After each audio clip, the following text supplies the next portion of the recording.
Si vous avez l'impression que toutes les célébrités et tous les influenceurs lancent leur propre marque, c'est que c'est probablement peut-être un peu le cas. Fenty Beauty, Hotel Mafouf, Milia Matcha, Rare Beauty, Rhodes, Skims, Ciao Kombucha, Martin Cosmetics, Orebella, Kylie Cosmetics et j'en passe, elles sont partout. Moins dans nos rues que sur nos feeds Instagram ou TikTok, mais c'est quand même une dinguerie comme en l'espace de quelques années seulement, des milliers de marques de ce type ont émergé dans le monde et des centaines en France. D'après une étude de Goldman Sachs, l'économie des créateurs devrait atteindre 480 milliards de dollars dans le monde d'ici 2027, contre 250 milliards en 2023. Et dans tous ces milliards, on compte aussi les marques des influenceurs. Mais alors, quels sont les secrets derrière leur succès ou leurs échecs ? Et surtout, est-ce que les marques d'influenceurs vont prendre le pouvoir sur les marques plus traditionnelles ? Bonjour et bienvenue, dans cette vidéo, vous l'avez compris, on va décortiquer le phénomène des marques d'influenceurs. Et juste pour préciser, dans le terme influenceur, j'englobe aussi les marques de célébrités. En gros, le seul critère, avoir une forte notoriété avant de lancer sa marque.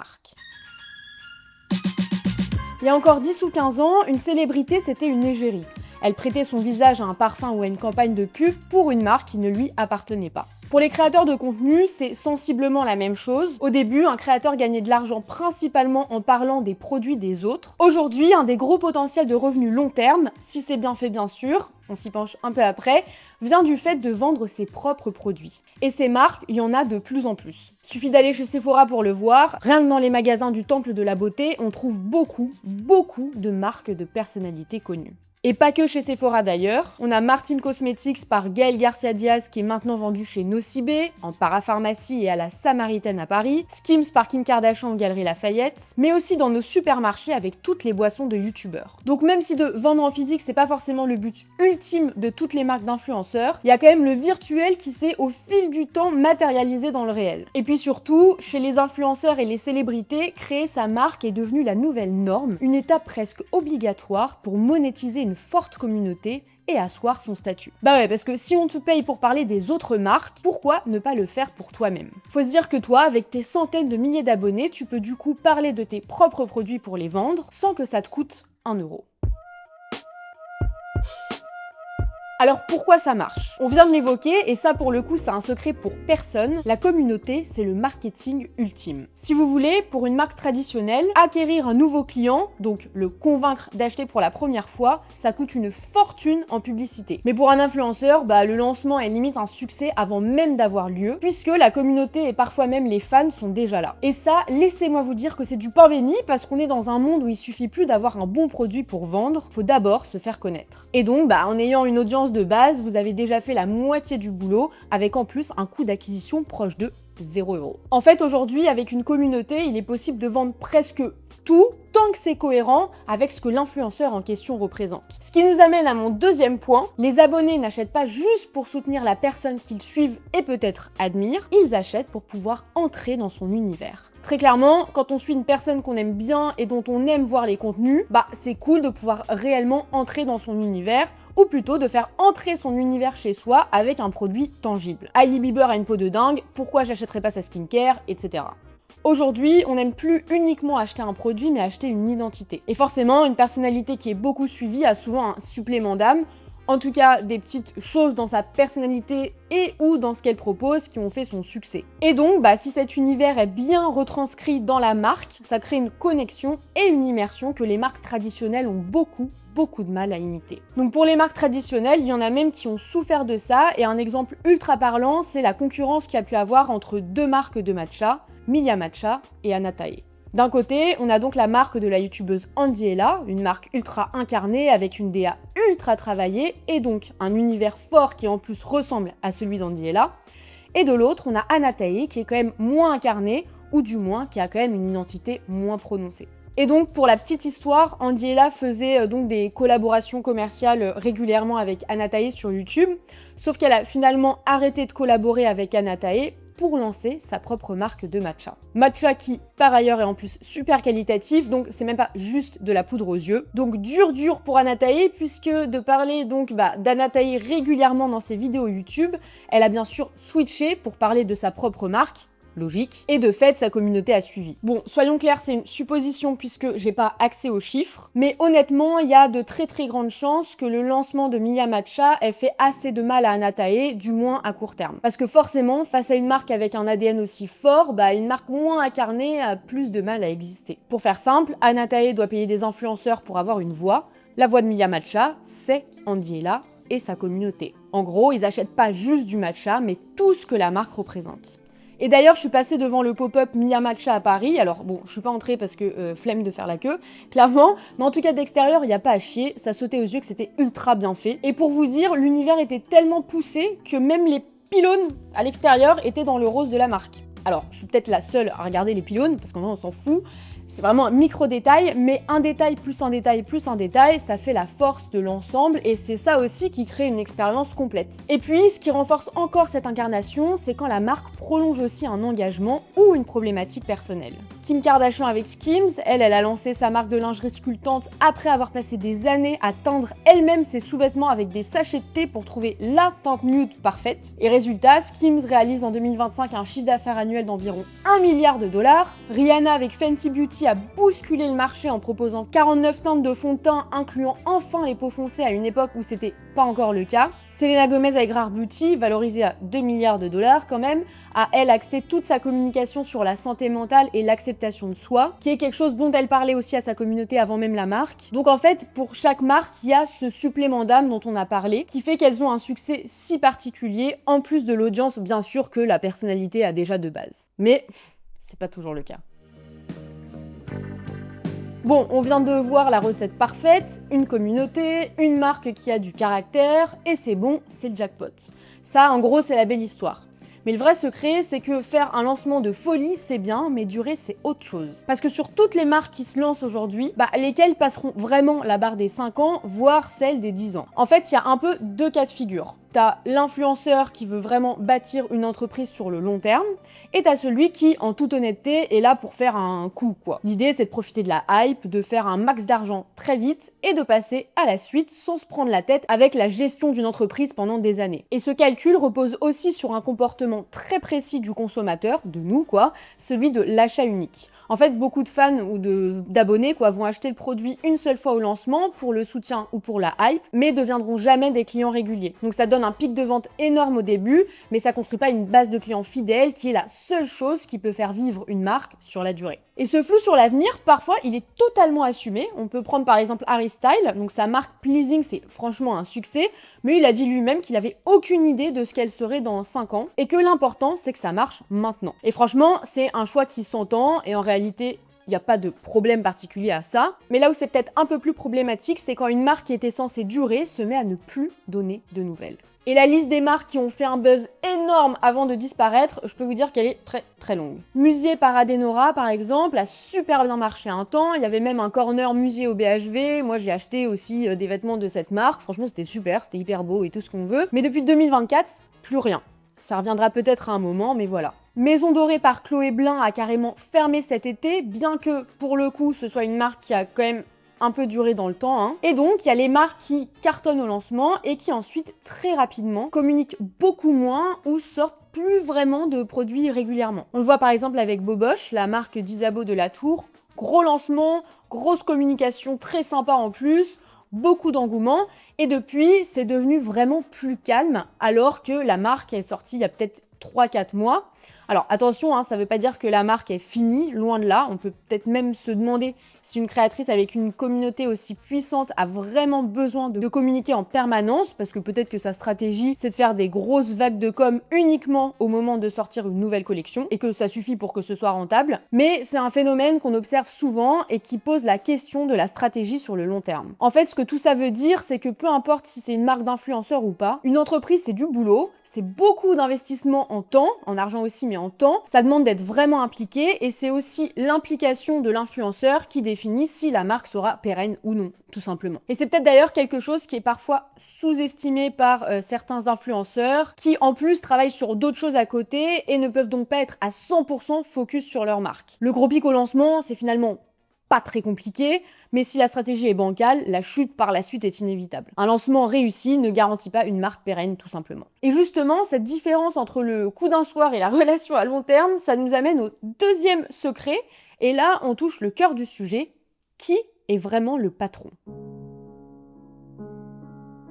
En fait, il y a deux profils, l'influenceur entrepreneur et l'influenceur visage. L'influenceur entrepreneur, c'est par exemple Gaël Garcia Diaz et Andy Ella, dont on a déjà parlé. Elles dirigent l'entreprise d'une manière ou d'une autre, elles ont investi leur argent, elles vont bosser dans l'entreprise qui a une vraie organisation, c'est leur taf quoi. Et de l'autre, l'influenceur visage, qui est plus une sorte d'égérie en fait pour sa propre marque, qui n'est du coup pas vraiment sa marque. Et, on va pas se mentir, c'est souvent ce deuxième modèle qui explique pourquoi beaucoup de marques ne durent pas sur le long terme.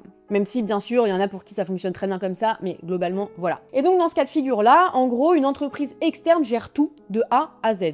Ils veulent juste un nom connu pour vendre un produit, et l'influenceur, lui, ne sera propriétaire de rien, mais sera rémunéré pour son image. C'est tout bonnement une collaboration, en fait. On l'a vu avec le phénomène des restaurants virtuels. L'agence No Brainer, par exemple, a lancé le kebab de Mohamed Eni, qui, alors pour le coup, fonctionne bien, ou encore le burger d'Ophenia. Et alors là, c'est cata, ça a flop, ma foi, très rapidement. En gros, si vous voulez, le concept, c'était un burger de l'amour, ça s'appelait le Bugger. Et l'idée, c'était que si tu veux un seul steak, tu choisis un pas du tout, 2 steaks un peu, etc. jusqu'à passionnément pour avoir 5 steaks dans le burger. Enfin bon, voilà, c'est marrant 5 minutes, mais si vous voulez, en plus d'être apparemment pas bon du tout, qu'on se le dise, l'idée, c'est pas foufou non plus. À mon sens, c'est plus un faux concept fort et c'est un peu de la poudre aux yeux, quoi. Il vaut mieux faire un burger simple et excellent, mais bon, voilà. Whatever. Mais alors concrètement, comment un projet influenceur visage voit le jour ? Et ben en fait, souvent, derrière tout ça, il y a ce qu'on appelle le white label, ou marque blanche. En gros, des labos ou des usines ont déjà des centaines de produits prêts à l'emploi dans un catalogue, et les célébrités viennent vers eux pour lancer leur gamme. Le cofondateur d'un labo de cosmétiques Dome Labs raconte par exemple qu'il propose 218 produits cosmétiques quasi prêts à l'emploi et qu'il reçoit au moins un appel par jour d'une célébrité qui veut lancer sa gamme. Une fois le produit choisi, il n'y a plus qu'à le customiser ou pas, et à apposer son logo dessus. Et attention, ça veut pas dire que le produit est mauvais, puisque souvent la qualité est d'ailleurs la même que celle de plein d'autres marques du marché, tout simplement parce que tout le monde se fournit plus ou moins au même endroit. Mais ce qui est assez fascinant, c'est que parfois le processus est carrément inversé. En gros, des incubateurs repèrent une tendance ou un besoin sur le marché, ils créent un concept de marque de A à Z pour répondre à cette tendance ou à ce besoin, et c'est seulement après qu'ils cherchent l'influenceur, la célébrité, qui colle parfaitement à l'image du produit et qui nous vendra exactement le produit qu'on attendait, parfois sans même qu'on le sache. En gros, c'est pas la star qui a l'idée, mais c'est l'idée qui trouve sa star. Et si je me trompe pas, je crois d'ailleurs que pour le burger d'Ophenia, ça s'est plus ou moins passé comme ça. Et le souci donc avec ce modèle d'influenceur visage, c'est souvent le manque d'investissement personnel. Quand t'es qu'un prête-nom, tu contrôles pas tout et ça peut mener à des catastrophes. On l'a vu avec le scandale du jeu de société de Michou destiné aux 7 ans et plus, où il y avait des questions et des gages un peu trop... disons olé olé pour la cible indiquée sur le jeu, et ça montre bien ce qui se passe quand le créateur n'est pas à fond derrière chaque détail du produit. En réalité, il n'y a pas forcément de mal au fait que l'influenceur ne crée pas de toute pièce lui-même sa marque, tant que c'est transparent et assumé, mais par contre, personnellement, je crois pas au fait que ça puisse être pérenne sur le long terme. Et puis aussi, qu'on se le dise, à un moment, il faut pas prendre les gens pour des cons. Surtout quand on compare à des personnalités comme Selena Gomez avec Rare Beauty, qui est ultra investie, Gaël Garcia Diaz, etc., qu'on a déjà évoqué, Hailey Bieber, il y a quand même pas photo quoi, on voit qu'elles sont hyper investies. Après, on aime ou on n'aime pas, mais elles ont créé de vraies marques avec de vrais produits. L'exemple ultime, c'est Victoria Beckham. On raconte que quand elle collaborait avec Estée Lauder, elle était tellement passionnée qu'elle contrôlait jusqu'à la taille des paillettes dans les fards. Et c'était donc même pas sa marque, c'était juste une collaboration, mais elle était quand même ultra investie. Et d'ailleurs, aujourd'hui, elle a sa propre marque et ça sent, elle est loin d'être juste un visage, elle est impliquée, elle a une vision, et c'est ça le facteur clé. L'investissement personnel du créateur, c'est ce qui fait qu'une marque a une âme, ou alors qu'une marque est juste une coquille vide. On arrive au troisième et dernier point sur l'envers du décor, et celui-là, c'est un vrai paradoxe. La plus grande force d'une marque d'influenceur, c'est la personne qui l'incarne, mais c'est aussi, et de loin, sa plus grande faiblesse. Un seul scandale, un seul bad buzz, et tout peut s'écrouler. Évidemment, l'exemple le plus frappant, c'est le scandale qui a touché Jerf Avenue. Au-delà de la belle image sur Instagram, des rumeurs et des témoignages ont commencé à émerger en ligne concernant l'ambiance de travail et le traitement du personnel. D'un coup, l'image de la marque Feel Good, portée par la créatrice d'apparence douce et bienveillante, a été détruite par des accusations de management toxique. Ce risque, dans le monde du business, il a un nom, le risque lié à une personne clé. Et s'il y en a qui détestent ça, c'est les investisseurs. Donc ce qui se passe, c'est que bien souvent, ils mettent en place une clause morale qui peut, par exemple, stipuler que si la réputation de la célébrité est touchée, le contrat peut être rompu. Et puis surtout, qu'il faut éviter de donner son nom à la marque, qu'il faut séparer le compte Instagram de l'influenceur de celui de la marque, voire même de se mettre un peu en retrait par rapport à la marque tout en restant investi. Donc c'est un équilibre qui doit pas être évident à trouver. C'est ce qu'ont fait les sœurs Olsen avec The Raw, où elles sont pas tellement mises en avant dans la communication, mais aussi Emma Chamberlain avec sa marque de café qui s'expose pas à chaque lancement d'un nouveau produit. Elle invite sa communauté à consommer ses produits bien sûr, mais sans que la réussite de la marque ne repose que sur elle, pour que la marque puisse vivre sans dépendre à 100% de sa personne, ce qui est super malin pour construire sur le long terme. Un humain, c'est pas un robot, c'est faillible, ça peut faire des choses merveilleuses comme faire de la merde, donc faut faire gaffe et c'est bien là tout le paradoxe des marques d'influenceurs. Et puis parfois, même une bonne stratégie ne suffit pas si le produit ne suit pas. Et c'est la leçon la plus importante, l'influence ne fait pas tout. L'exemple de Maison Bagarre, la marque de vin en canette d'Océan Amsler, est hyper parlant. Ça a été un flop même au lancement, parce que du vin en canette en France, c'est peut-être pas une super idée. Pour communiquer sur de l'alcool avec la loi E20, c'est une galère monumentale. Et pour quelque chose qui peut se boire un peu on the go, c'était pas assez accessible partout. Bon, enfin voilà, il y a plusieurs raisons à cet échec-là. On va pas forcément rentrer dans les détails. Mais ça prouve bien que tu peux avoir des millions de followers. Si le produit ne suit pas, ça ne marchera pas. Ce que des échecs comme celui-ci nous rappellent, c'est la règle d'or. Être un bon communicant ne suffit pas. La notoriété, ça donne un coup de boost de dingue au démarrage, mais à la fin, une marque, ça reste une entreprise, et sans un bon produit, une bonne gestion et une bonne stratégie, même la plus grosse communauté du monde peut pas non plus tout sauver. On a vu la recette du succès, on a exploré l'envers du décor. Il est temps de répondre à la grande question du début. Est-ce que les marques d'influenceurs vont vraiment prendre le pouvoir? Si on regarde les faits, on est obligé de dire que oui, du moins en partie. Quand on voit les rayons de Sephora ou de nos supermarchés, on se dit que la vague, elle est quand même bien là. C'est plus un phénomène de niche, même les plus grands groupes investissent des millions dedans. LVMH avec Fenty Beauty par Rihanna en est l'exemple parfait. Et puis, plus récemment, la marque Rhode par Hailey Bieber, qui a été rachetée il y a quelques mois à peine par le groupe ELF Beauty pour $1 milliard. 1 milliard pour une marque qui n'a que 3 ans. Donc oui, le pouvoir économique, il est bien réel et il bouscule les acteurs historiques. Mais on sent qu'il y a quand même une sorte de fatigue générale des lancements de marques par une star qui n'a a priori aucun lien avec le secteur. On a même vu des marques comme The Ordinary lancer des pics en mode « nos scientifiques ne sont pas des célébrités ». Donc, est-ce que les marques d'influenceurs vont tout remplacer? Non. La réalité, c'est que seuls les meilleurs vont survivre. Celles qui sont pas juste un coup de com', mais une vraie entreprise avec un produit qui tient la route. Et ça demande un investissement personnel de dingue. Andy Ella, par exemple, a dû réduire son rythme de vidéos sur YouTube de 2 par semaine à 1 par semaine pour pouvoir gérer Media Matcha, et surtout pour bien faire les deux. Et c'est la preuve que pour que ça marche, il faut s'organiser et y mettre le temps et l'énergie. En fait, on est en plein dans le test, on manque encore de recul pour savoir réellement ce qui va se passer. Peut-être qu'on est au début d'une ère où les marques les plus puissantes ne seront plus des géants traditionnels, mais des univers portés par des personnalités. Ou peut-être que beaucoup d'influenceurs et de célébrités réaliseront que leur cœur de métier, c'est la création de contenu, la chanson et tout ce qu'on veut, et pas la gestion d'entreprise. Donc l'histoire est en train de s'écrire sous nos yeux. Dites-moi votre avis sur ce phénomène. Là, c'était une vidéo assez globale sur le sujet, mais si ça vous intéresse qu'on zoome un petit peu plus sur certains aspects, n'hésitez pas à me le dire en commentaire. J'aime bien aller creuser, donc ça pourrait être pourquoi pas le sujet d'une autre vidéo. Quoi qu'il en soit, prenez soin de vous, prenez soin des autres. Salut!